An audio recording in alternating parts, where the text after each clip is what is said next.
O presidente Lula, o vice Alckmin, o presidente do Banco Central, Gabriel Galípolo, e o ministro da Fazenda, Fernando Haddad, participam neste momento em São Paulo da cerimônia de anúncio do novo modelo de crédito imobiliário para tornar o uso da poupança mais eficiente.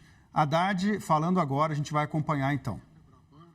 Aliás, agradecer à Febraban pela nota de ontem, esclarecendo o episódio no Congresso Nacional e deixando claro quem é quem no debate sobre as reformas que estão sendo feitas. Queria dar, presidente, nessa solenidade, uma noção geral do que está sendo feito em torno do crédito no Brasil. O senhor certamente vai ser lembrado, nesse mandato, na área econômica, pela reforma tributária sobre o consumo e sobre a renda. Não há dúvida que será o seu principal legado, porque uma reforma tributária sobre o consumo esperada há 40 anos se realizou no seu governo. Agora nós estamos concluindo uma parte importante da reforma tributária sobre a renda. Eu não falo só da criação do imposto mínimo de renda, não falo só da isenção dos trabalhadores que ganham até 5 mil, mas falo também de outras medidas que desde 2023 foram tomadas, como a cobrança de quem mantinha seus recursos em paraísos fiscais, fora do Brasil, dentro do Brasil. Porque o Brasil criou paraísos fiscais dentro da sua própria economia, não cobrando fundos fechados familiares que não pagavam imposto, numa anomalia que só acontecia no Brasil. Era uma jabuticaba, mais uma, que protegia os interesses do andar de cima, da cobertura do nosso país. Mas eu quero dizer, presidente, que no setor do crédito, talvez hoje o senhor esteja fechando um ciclo que começou em 2023, o programa Desenrola, que foi um sucesso do seu governo, o marco de garantias que está dando à indústria automobilística e à indústria da construção civil uma oportunidade de expandir com segurança os seus negócios. Um programa Acredita, que reinventou o microcrédito no Brasil, a partir da experiência do Banco do Nordeste, que deu condições para o Ecoinvest do Tesouro Nacional aportar recursos do BNDES e lançar ontem o seu terceiro edital, agora com o prometido RED cambial, que ficou completamente amarrado no Tesouro Nacional para permitir mais investimentos estrangeiros no Brasil, com uma segurança mínima contra eventuais variações bruscas da taxa de câmbio. E agora, no dia de ontem, com a regulamentação do Fundo de Garantia, do crédito consignado, o senhor, com a decisão ontem do ministro Luiz Marinho, o senhor pôs de lado uma das maiores injustiças já cometidas contra o trabalhador brasileiro. Uma das coisas mais escandalosas que foram feitas no Brasil. Imagina vocês permitindo a um trabalhador antecipar até 30 anos de saque aniversário. Imagina qual é o valor da 30ª prestação anual do saque aniversário trazida a valor presente. Eu nunca vi nada tão escandaloso no Brasil quanto isso. E o Luiz Marinho, ontem, no Conselho do FGTS, não só pôs ordem nessa injustiça, como vai alavancar mais recursos para que esse trabalhador tenha acesso à casa própria. Então, é uma dupla medida, porque protege a economia popular,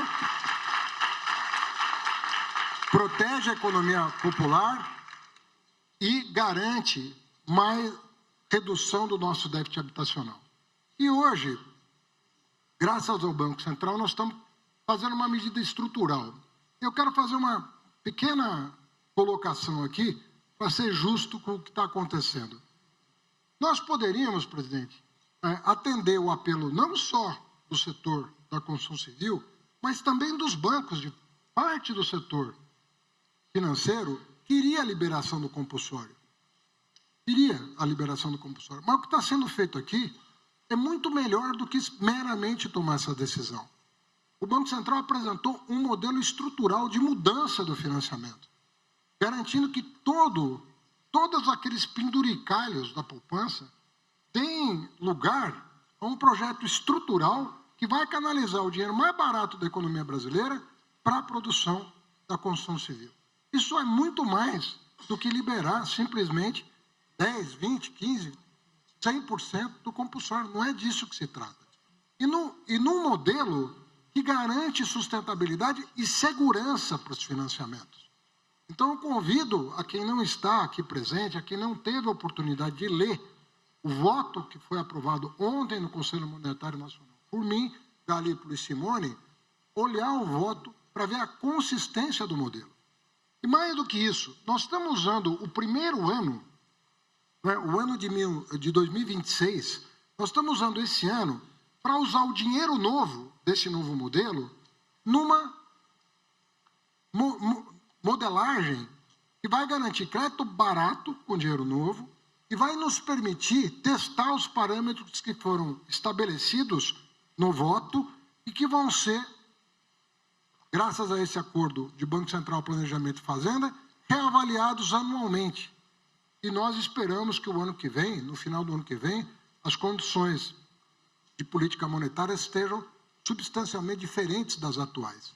Então, nós podemos rever os parâmetros, né, à luz, sobretudo, da necessidade de fazer a transição, com base no voto dado pelo CMN ontem, né, naquilo que vai ser o dinheiro novo para todo o estoque de poupança que existe no país. Então, nós temos que ter muita responsabilidade com esse ano de experimentação para tomar a melhor decisão possível a partir do final do ano que vem, em relação ao modelo que foi apresentado e que, eu repito, traz todas as salvaguardas necessárias para nós termos um financiamento sustentável, inclusive do ponto de vista da segurança e rigidez do sistema financeiro.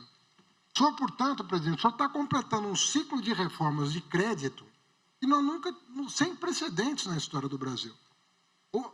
Ontem eu recebi o relatório do crédito ao consumidor. Nós, em 6 meses de crédito ao consumidor, superamos 20 anos de crédito consignado privado, pela formatação de um marketplace em que os bancos concorrem e a cada semana você vê a taxa de juros sendo reduzida em função do maior conhecimento das condições do trabalhador, um aprendizado também da consignação, que não é uma operação simples. Então, nós estamos falando aqui, não estamos falando de uma inovação, nós estamos falando de 10 inovações ao longo de 3 anos. Então, é a maior reforma do sistema de crédito brasileiro. Isso aqui é o coroamento, a decisão de ontem sobre a FGTS, decisão de hoje sobre a poupança, nós estamos coroando a maior reforma do sistema de crédito brasileiro. É disso que se trata. Então, fica na sua conta, presidente, a maior reforma dos tributos já feita na história desse país, a maior reforma de crédito da história desse país. Eu podia ficar aqui 1 hora relatando as outras reformas microeconômicas que estão sendo feitas em vários setores. Na questão da economia verde, na questão da economia digital, na questão do setor de seguros, várias outras reformas que estão garantindo um ambiente de negócio que promete. Agora, com o Redata, nós estamos com uma fila de investidores procurando ONS, Fazenda, Planejamento, Casa Civil, para investir no Brasil em economia digital. Então, nós estamos fazendo reformas que abrem uma condição para o Brasil de oportunidade, de atração de investimentos, como há muito tempo não se vê. Então, aqueles que, porventura, imaginam que, tentando sabotar o Brasil, vão deter o curso dos acontecimentos, eles estão equivocados. Não se ganha a eleição sabotando o país. Não se ganha a eleição impedindo o governo de fazer o bem. Nós vamos seguir a nossa vida, vamos seguir o nosso curso e vamos entregar um Brasil muito melhor. Muito obrigado.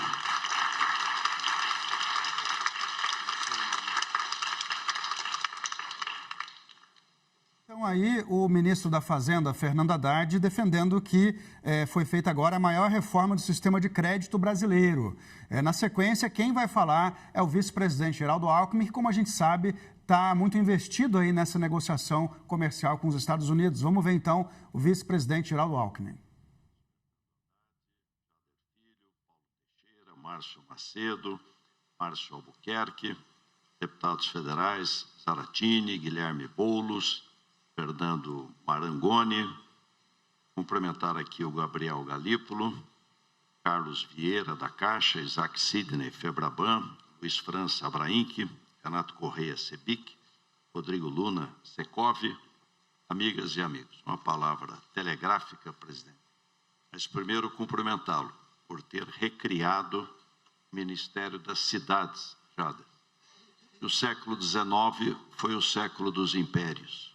O século XX, o século dos países. O século XXI é das cidades. Ela é a grande protagonista do nosso tempo.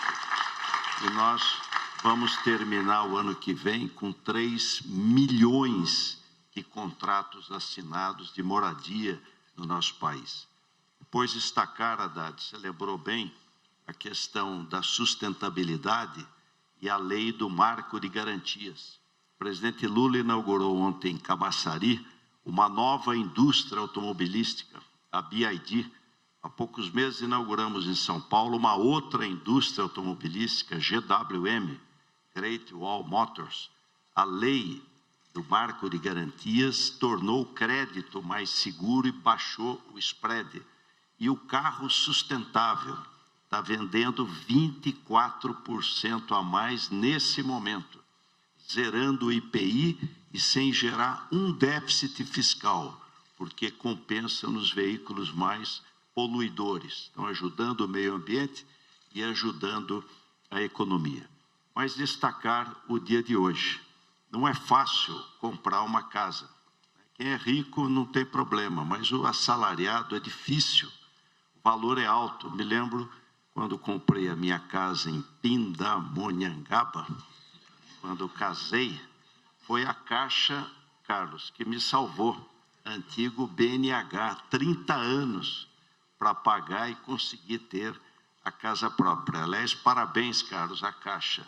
99,5% do Minha Casa Minha Vida financiado pela Caixa.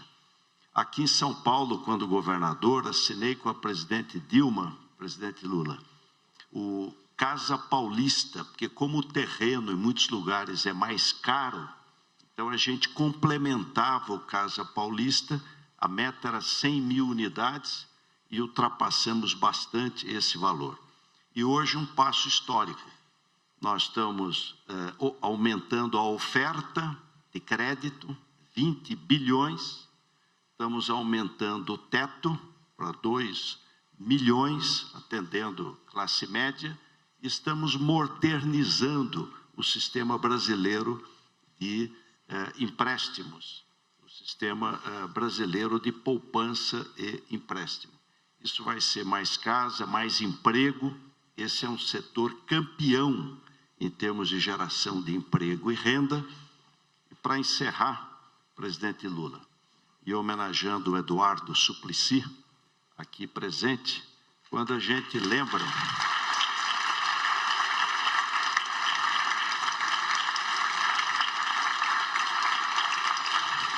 Viu, Eduardo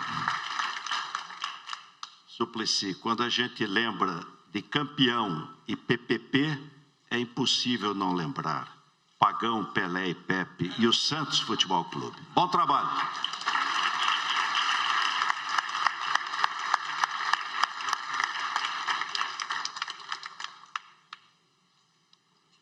Senhoras e senhores, agora com a palavra o presidente da República, Luiz Inácio Lula da Silva.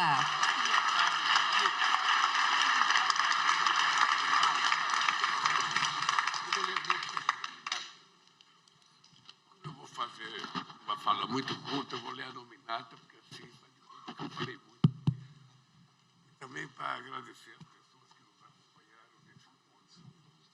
Vou começar pelo meu querido companheiro Geraldo Alckmin, vice-presidente da República, ministro da Indústria e Comércio, o companheiro Fernando Haddad, ministro da Fazenda, o Márcio Albuquerque, do Planejamento e Orçamento, substituto, o companheiro Jader. Na verdade, eu estou cumprimentando o Márcio, mas o Márcio é o Alckmin que está aqui, não é o Márcio. O Jader, o Paulo Teixeira, o Márcio Lacerdo, os deputados federais Alencar Santana, Carlos Zaratim, Fernando Marangoni e Guilherme Boulos, o nosso querido Gabriel Galípolo, presidente do Banco Central, o Carlos Vieira, presidente da Caixa Econômica, o Fernando Pimentel, que não está aqui. Está aí, cadê o Pimentel? Depois eu quero falar com você. Tá? O Pimentel, o Isaac, o Luiz França, o Renato Correia, o Rodrigo Luna, deputados estaduais Alfredinho do PT, Eduardo Suplicy do PT, Donato do PT, a vereadora Luna Zaratini, meus companheiros e companheiras. Eu penso que era só importante a gente refazer um pouco a história.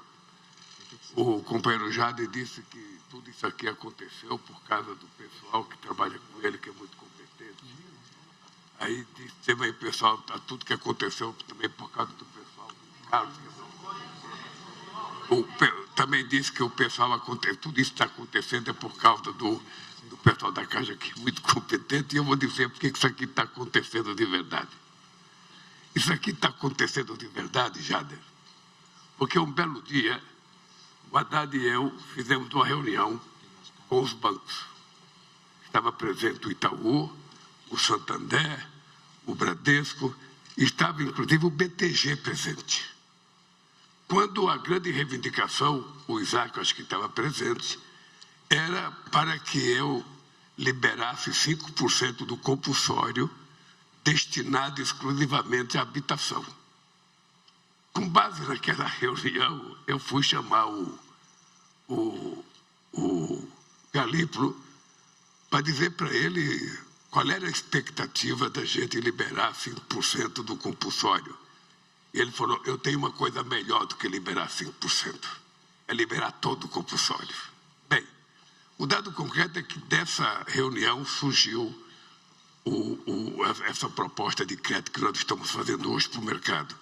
Da mesma forma que surgiu o crédito consignado. O crédito consignado, no meu primeiro mandato, ele surgiu depois de uma reunião com os bancos na Febraban. Na época, o presidente, acho que chamava-se Gabriel, e estava lá o Roberto Setúbal, estava o Lázaro Brandão, e eu fiz uma pergunta, por que o trabalhador não tinha direito a um crédito mais barato e ele tinha dificuldade? Às vezes o trabalhador não conseguia nem entrar no banco. E eles me falaram, é porque não tem garantia.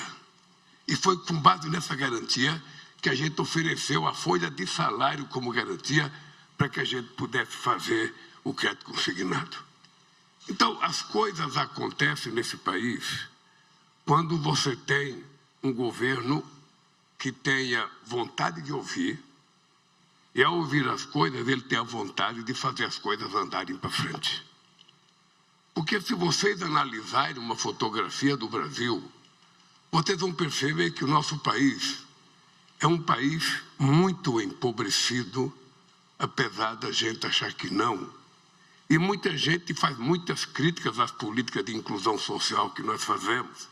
Muita gente diz, nossa, é muito dinheiro para a Bolsa Família, é muito dinheiro para pé de meia, é muito dinheiro agora para o gás, é muito dinheiro para reduzir a energia, é muito dinheiro. Acontece que nós somos uma sociedade em que 90% do nosso povo praticamente ganha menos que R$5.000 por mês. Agora, com a aprovação do imposto de renda, do mapa, ficou muito mais claro. No Nordeste brasileiro, 91,4% das pessoas ganham menos que até 5 salários mínimos. No Norte do país, 85,1% ganha até 5 salários mínimos. No Sudeste, que parece rico, 72,3% ganha até 5 salários mínimos. No Sul, que também parece rico, 70,8% ganha até 5 salários mínimos. E no Centro-Oeste, 68,6%. O lugar onde as pessoas estão melhor de vida é em Brasília, que 48% ganha até 5 salários mínimos. Ora, eu estou dando esses números para dizer para vocês a necessidade da gente continuar fazendo política de inclusão social para ver se a gente faz as pessoas subirem um patamar a mais, um degrau a mais na escala social, para que a gente crie uma espécie de uma sociedade de classe média. Não é possível a gente achar que quem ganha R$5.000 é classe média. Não é possível. Quem ganha até R$5.000 não pode ser chamado, sabe, de classe média. Se o cara pagar aluguel e ele tiver um filho na escola, ele mal e porcamente sobra para ele comer. É esse país que nós estamos governando.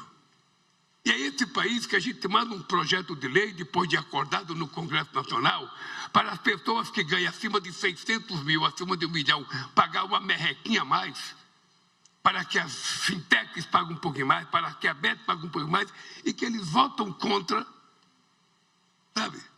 Porque esse dinheiro poderia ser para você fazer com que a gente tivesse um pouco mais de política de inclusão social. É desse país que a gente está falando. O Minha Casa Minha Vida, quando ele foi criado numa discussão mais ou menos semelhante com um grupo de pessoas. Havia uma inquietação, como é que a gente faz para acabar com o déficit habitacional que em 74, na disputa eleitoral, em que o Carvalho Pinto disputou com Quércia, sabe? Naquele tempo se dizia de que tinha um déficit habitacional de 7 milhões de casas e outro dia a gente tinha um déficit de 7 milhões de casas passado quase 50 anos. Todo mundo sabe que a maioria das casas nesse país é feita pelo próprio povo. É feito mutirão. É gente se juntar, constrói casa, faz posto, faz identificação rural, faz qualquer coisa. E o Estado pouco aparecia para fazer as casas. Todo mundo sabe os problemas que deu nesse Brasil com o modelo do sistema habitacional do Banco Nacional da Habitação. Todo mundo sabe que esse país virou uma república de invasão de condomínio. Todo mundo sabe. Quantas e quantas coisas. O Boulos está aqui, não sei se o Boulos era do tempo de invadir condomínio do Minha Casa do habitacional, mas a verdade é que nós tínhamos, sabe, historicamente, todo dia tinha invasão. Todo dia tinha invasão, todo dia tinha enfrentamento com a polícia, porque não tinha um sistema que cuidasse adequadamente daquelas pessoas que precisavam. Ontem eu fui inaugurar, esta semana eu fui inaugurar, segunda-feira, eu fui inaugurar um conjunto habitacional em Imperatriz, no Maranhão. O Jader sabe que eu fiquei bravo, fiquei nervoso, porque é um conjunto de 3.000 casas. Um conjunto para 11 mil pessoas, Dade. E 11 mil pessoas não é um conjunto habitacional, é uma cidade. Eu não fui inaugurar um conjunto habitacional. Nós fomos inaugurar uma cidade que não tinha praça, que não tinha hospital, que não tinha padaria, que não tinha um boteco, não tinha nada. É 3.000 casas no meio do nada. Não é possível a gente continuar fazendo casa assim. Não é possível. E vai tratá-la com desrespeito. Então, assumi um compromisso com o Jader, que em março eu chamei o Jader, chamei o Carlos, presidente da Caixa, chamei o prefeito da cidade, e os 4 do meu lado eu assumi o compromisso. Em março eu vou votar naquele conjunto habitacional. Você acredita que ele está parado desde 2014 e não tem uma árvore plantada? Uma árvore plantada. Se tivesse plantado, já tinha dado até caju. Jabuticaba, jaca, qualquer coisa, mas ninguém plantou. Não é assim que a gente vai tratar as pessoas mais humildes nesse país. E quando eu falo das pessoas mais humildes, gente, quem está falando com vocês é um presidente que morou numa casa de 33 metros quadrados, com mulher, 3 filhos, 2 cachorros e uma sogra. E era o máximo, e era feliz, que era aquilo que eu tinha. O Suplicy conheceu minha casa, muito aqui conheceram minha casa. Minha canelinha toda machucada, tanto bater para entrar na cama para dormir. Sabe, porque quando abria a porta do guarda-roupa não dava para passar. Quando abria a geladeira não dava para encostar no fogão. Então, o povo está muito contente porque é o máximo dele. É o máximo. Então, como eu sei como é que as pessoas vivem, como eu sei como é que as pessoas podem morar numa casa dessa, nós temos que, no mínimo, dar conforto e, ao mesmo tempo, o Jader me mostra projeto de casa extraordinário. Tem conjunto habitacional extraordinariamente. O Minha Casa Minha Vida Comunidade tem casa de 60 metros quadrados, prédio de apartamento de 12 andares, com um ponte ligando os 2 prédios. Olha, está provado que é possível fazer as coisas melhor, basta que a gente resolva tratar as pessoas com respeito.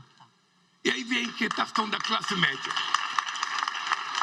Aí vem a minha inquietação da classe média. Um trabalhador metalúrgico, um bancário, um químico, um gráfico, um trabalhador, sabe, da Caixa Econômica, sabe, um professor, sabe, ganha 10 mil por mês, 8 mil. As pessoas não ganham também como a gente imagina. Sabe? Então, essas pessoas não têm direito a comprar casa, porque eles nem são pobres, não estão na faixa 1, nem na faixa 2, esses não ganham um pouco mais de 4, essas pessoas não têm casa para elas. Não tem. Então, a coisa mais comum, as pessoas falam, Lula, pensa um pouco em mim, eu sou metalúrgico, eu ganho 10 mil reais, eu trabalho na Volkswagen, eu trabalho no Banco do Brasil, eu ganho 11 mil, mas eu não consigo comprar uma casa. Então, esse programa foi feito pensando nessa gente, pensando em dar àqueles que ainda não têm direito, o direito de ter a sua casinha um pouco melhor. Ele não quer uma casa de 40 metros quadrados, ele quer uma casa de 70, de 80 metros quadrados. Ele não quer morar nos Cafundó do Júlio, ele quer morar num lugar mais próximo de onde ele está habituado a morar. Então, o que nós vamos tentar fazer é adequar as dificuldades econômicas das pessoas, levando em conta o respeito à dignidade humana de morar num lugar onde pensa que é bom morar, ele acredita que é morar. É para isso que foi criado esse programa. E o outro programa que nós vamos lançar é o programa de reforma de casa. Esse é outro dilema. A pessoa falou, Lula, eu não quero comprar uma casa. Eu não quero comprar. Mas eu estou com a parede do meu quarto caindo, eu precisava reformar. O meu neto está morando comigo, eu preciso de um quartinho para ele. Às vezes até a garagem para o carro, porque no Brasil é o único país do mundo em que o carro tem casa e as pessoas não têm. Sabe, todo mundo que quer fazer uma casa, a primeira coisa que ele pensa é na garagem. E às vezes para 2 carros, às vezes para 3. Então, sabe, vamos criar a essas pessoas o direito dele ter um financiamento. Um direito dele chegar na Caixa Econômica Federal com facilidade, sem burocracia, sabe? Ele pegar, porque às vezes a burocracia demora mais do que a reforma. Então é importante a gente facilitar. Por que eu estou dizendo isso para vocês, companheiros? Porque eu acho que o Brasil está precisando de uma chance. Esse país está precisando de uma chance. E quem tem que dar chance para o país não sou eu, são vocês. Vocês percebem que as coisas demoram para acontecer no Brasil. Muitas vezes a gente consegue andar 1 quilômetro para frente e quando a gente menos espera, a gente voltou 2 quilômetros para trás. Vocês têm noção do que aconteceu nesse país nos últimos 6 anos? Vocês têm noção da semidestruição que esse país sofreu? Da falta de crédito, da falta de programa, da falta de objetividade. A gente teve que passar 2 anos tentando reconstruir. Tivemos que fazer uma coisa chamada PEC da transição, que não deve ter no dicionário brasileiro, porque não existe no mundo PEC da transição. Nós conseguimos, antes de governar, sabe, fazer o Congresso apresentar uma PEC para dar dinheiro para a gente governar. Porque a tranqueira que governava não cuidou disso, não cuidou. E esse país está arrumado. Esse país está arrumado. E eu digo sempre o seguinte, digo para o Haddad todo dia. Veja, de vez em quando me incomoda muito o Galípolo. Me incomoda porque, sabe, se você pegar a chamada notícia de desenvolvimento no Brasil, de crescimento econômico, de crescimento da massa salarial, de crescimento do financiamento, você quase não vê notícia. Mas se você pegar déficit fiscal, é todo santo dia. Tem uma indústria de jogar desconfiança na sociedade brasileira. Como se quem está fora, sabe, tivesse responsabilidade e quem está dentro não tivesse responsabilidade. Ora, as pessoas não percebem que ninguém nesse país trata com mais responsabilidade a questão das contas públicas do que quem está no governo. Porque se não cuidar, quando sair vai ter tanto processo que vai passar a vida inteira respondendo processo. Porque está está cheio de gente no Brasil que passa, enquanto você está no governo, não faz nada. Você deixou o governo, aparece uma fila de processo contra você. Qualquer cara que dormiu bêbado na calçada, ele levantou, não tem o que fazer, um processo contra o Haddad. Negligência administrativa ou qualquer outra coisa mais. Então, nós temos muita responsabilidade. Muita. Vocês me conhecem e sabem o seguinte: não tem mágica em economia. Não existe mágica. Não tem ninguém que faça assim. Não tem gênio na economia.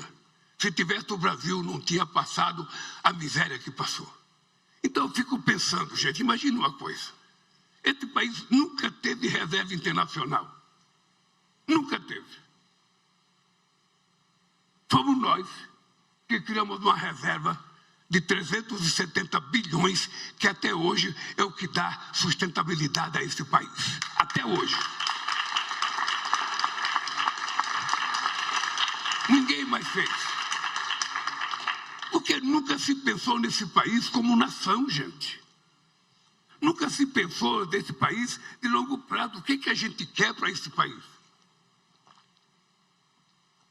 Eu completei 80 anos no documento, mas o presente vocês podem me dar dia 27 de outubro, que é o dia que eu comemoro. Porque meu pai me batizou, naquele tempo era batistério. E no meu batistério está dizendo que eu nasci dia 6 de outubro. Mas a minha mãe disse que eu nasci dia 27 de outubro. E veja o meu dilema. Entre acreditar no cara que colocou a data do batistério e acreditar na minha mãe, que me carregou 9 meses na barriga e depois teve que parir esse cabeçote aqui, que não é brincadeira, eu sou obrigado a acreditar na minha mãe. Então, eu completei 80 anos no documento dia 6 e foi o dia que eu conversei com o Trump. Eu comecei a conversa com o Trump dizendo assim: eu estou completando 80 anos de idade e você vai completar 80 anos dia 14 de junho do ano que vem. Ele é 8 meses mais novo do que eu, portanto, eu tenho idade de falar mais grosso com ele. Aí eu disse para o Trump: olha, nós dois, com 80 anos, e governamos as duas maiores democracias do Ocidente, a gente não pode passar discórdia, desavença para o restante do mundo, cara. Nós precisamos passar harmonia. Nós precisamos conversar e colocar as coisas. Tem divergência, vamos colocar na mesa e sentar e conversar. Não tem tema proibido para conversar comigo. Eu sou corintiano, mas tem muitos amigos palmeirenses. Tem muitos, é verdade. Não tem nada torcedor mais fanático que um palmeirense. Mas eu trato bem. Eu gosto de conviver com as desavenças, tratando democraticamente. Então, veja, eu acho que a gente estabeleceu uma relação que nunca deveria ter sido truncada. Porque eu nunca tratei presidente de outro país ideologicamente. Sabe? Quem tem que tratá-lo ideologicamente é o povo que elegeu ele. Eu não. Eu tenho que tratá-lo com o respeito de alguém que foi eleito e ele me tratar com o respeito de alguém que foi eleito e fim de papo. O Brasil não tem interesse de brigar com os Estados Unidos. Eu não quero brigar com a Bolívia, eu não quero brigar com o Uruguai. Por que eu vou brigar com os Estados Unidos? E se a gente brigar, a gente ganhar, o que a gente vai fazer? Então é melhor não brigar. É melhor não brigar. É melhor fazer sentar numa mesa, sabe, conversar um pouquinho, assinar um documento e tudo fica bem. Então, não parecia impossível isso? Não parecia impossível? Vamos ser francos, vocês, cidadãos brasileiros, que ficam acompanhando a imprensa diariamente, vocês não ficaram preocupados? Puxa vida, acabou o Brasil.